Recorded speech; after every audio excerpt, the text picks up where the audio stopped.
आज की कहानी निकट भविष्य की है। 21,173 में पृथ्वी के यान ने टेनिस पर जीवन खोजा जो मानव के लिए उपयुक्त था। तब पृथ्वी की आबादी 20 अरब से अधिक थी। भोजन पानी की कमी से ऊर्जा संकट और युद्ध हुए, जिससे ग्रह प्रवास अपरिहार्य हो गया। वर्ष 1974 में 60,000 स्वयंसेवकों और पृथ्वी के जीवमंडल नमूनों को लेकर एलिजियम बस यादों के कुछ टुकड़े थे। दोनों ने साधारण बातचीत से यादों के टुकड़ों को जोड़ा, तब जाकर उन्हें अपनी मौजूदा अजीब स्थिति समझ आई। नंबरों के हिसाब से बारी बारी से ड्यूटी करते हुए वे 8 साल से हाइबरनेशन पॉड में थे। सौभाग्य से लेफ्टिनेंट को अंतरिक्ष यान का ऑपरेटिंग सिस्टम पता था। उन्होंने ड्यूटी केबिन की बैकअप पावर चालू की। दोनों ने तुरंत फोन से बाहर संपर्क करने की कोशिश की, लेकिन अजीब बात है कि कोई जवाब नहीं मिला। फिर एक जोरदार झटका लगा। बोयर ने कहा कि शायद यान के परमाणु रिएक्टर में गड़बड़ है। कुछ याददाश्त लौटने पर उसे पता चला कि वह एक तकनीकी इंजीनियर था और अब सबसे जरूरी इस बंद जगह से निकलना और ड्यूटी केबिन का दरवाजा खोलना था। लेफ्टिनेंट ने उसे वेंटिलेशन डक्ट में जाकर बाहर निकलने का रास्ता खोजने का निर्देश दिया। वेंटिलेशन डक्ट में जगह बहुत तंग थी। एक ढलान से गुजरते हुए बोयर फिसलकर एक लाश के बगल में जा गिरा। यह मृत व्यक्ति खाली हाइबरनेशन पॉड से निकला साथी था। लगता है वह पाइप के केबल में उलझकर भूख से मरा। बहुत बदनसीब। बोवर ने तुरंत पूरी ताकत से वेंटिलेशन डक्ट खोला और जूते के कमरे में गिरकर बच निकला, लेकिन दुर्भाग्य से रेडियो टूट गया और लेफ्टिनेंट से संपर्क टूट गया। लेफ्टिनेंट के रिमोट कमांड के बिना वह अंधेरे में बिना सिर वाली मक्खी की तरह भटकता रहा और करने लगा। पर उसे पुली और तार वाली एक लटकी लाश मिली जो एक जाल था। तभी वह लड़की फिर आई, बौर को मुक्का मारा और चाकू दिखाकर उसकी जेब से सब कुछ छीन लिया। कितनी दबंग। पर तभी पास से एक जंगली दहाड़ फिर सुनाई पड़ी। लड़की तुरंत ओझल हो गई। बॉयर सवालों से घिरा था। उसने तुरंत ऊपर एक सफेद आकृति देखी जो लाश को खींचकर खाने लगी। यह सफेद राक्षस कहीं से भी आया हो, मूर्ख भी जानता है कि यह बेहद खतरनाक है। बॉयर मुड़ा और भागा। घबराहट में जूते की अलमारी में जा छिपा। तभी उसे राक्षस का असली रूप दिखा। यह एक सफेद मानव आकार का राक्षस था जिसका चेहरा मोजेक जैसा था, बेहद भयानक। यह तेजी से चलता था, बोल नहीं पाता था, पर ठंडे हथियार और जाल इस्तेमाल करता था। तभी रेडियो ठीक हुआ। लेफ्टिनेंट की आवाज आई। आवाज सुन, राक्षस ने जूते की अलमारी तोड़ी। घबराए बाउर ने तुरंत लेफ्टिनेंट को सूचना दी। अब दोनों को याद आया कि यह एक तरफा अंतरिक्ष प्रवास था। जहाज पर 60,000 यात्री गहरी नींद में थे। गंतव्य टेनिस ग्रे था। उन्हें जल्द से जल्द जहाज नियंत्रित कर राक्षसों को खत्म करना होगा, लेकिन रिएक्टर खराब था। सभी सिस्टम क्षतिग्रस्त थे, इसलिए पहले रिएक्टर रिस्टार्ट करना होगा।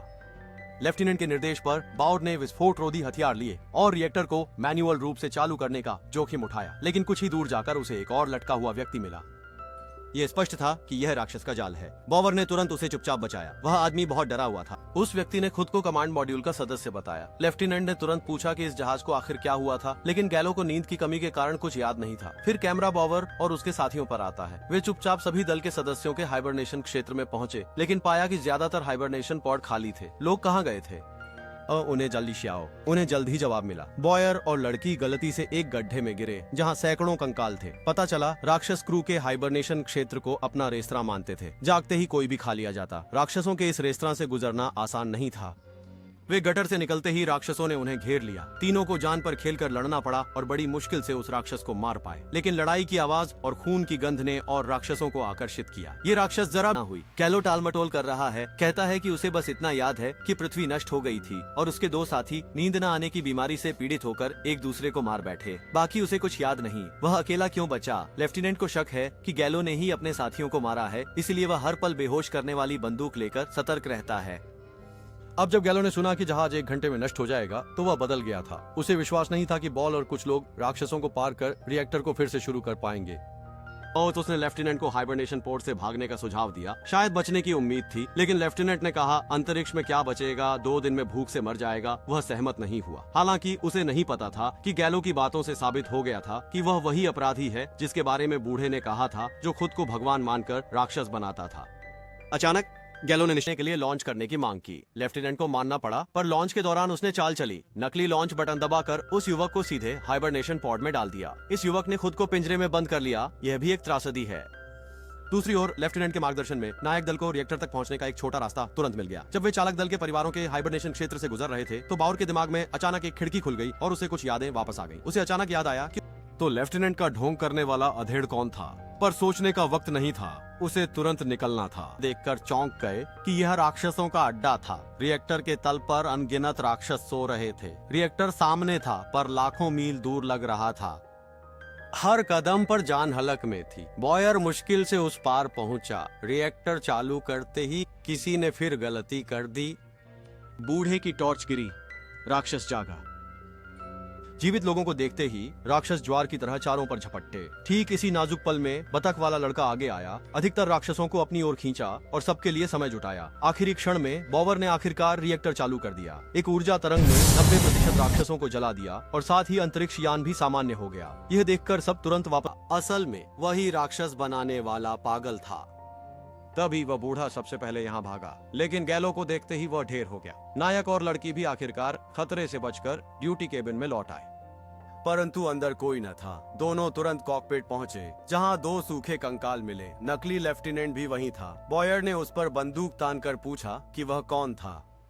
गैलो बात छिपाना चाहता था। उसने कहा कि उसे कुछ याद नहीं, बस इतना याद है कि पृथ्वी के विनाश की खबर उसे ही मिली थी। यह सुनकर बॉयर तुरंत जान गया कि वह बूढ़े का बताया पागल पायलट था और उसने सारा सच बताकर उसे अपराध स्वीकारने को कहा। लेकिन गैलो ने नहीं माना। उसने खुद को मालिक समझा और बॉयर को अपने साथ नए ग्रह पर राज करने के लिए लुभाया।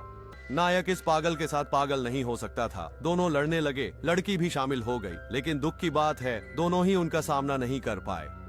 नायक पिटकर भ्रमित हो गया। उसने गोली चलाई और अनजाने में रोशनदान तोड़ दिया। कुछ ही देर में पानी के दबाव ने शीशा तोड़ दिया और समुद्री पानी अंतरिक्ष यान में भर गया। वह दुष्ट गैलो सीधे मौके पर ही मर गया। नायक तुरंत जागा, लड़की को खींचकर एक स्लीप पॉड में घुसा और अंतिम क्षण में बाहर निकल गया। इसी बीच यान के डूबने से आपातकालीन निकासी प्रणाली सक्रिय हो गई और बाकी सभी पॉड भी लॉन्च हो गए। अंत में नायक नायिका और बचे हुए लोग सतह पर आ गए और बच गए। केवल 1213 रह गई। आप कल्पना कर सकते हैं कि इन 800 से अधिक वर्षों में क्या हुआ होगा।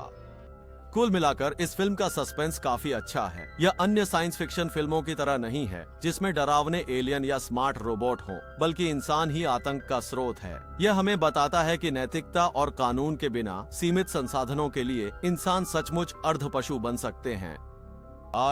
ये एज के लिए बस इतना ही। देखने के लिए धन्यवाद। समय को लेकर अलग विचार हो तो टिप्पणी करें। मैं जी फेंग हूँ। अगली बार मिलते हैं।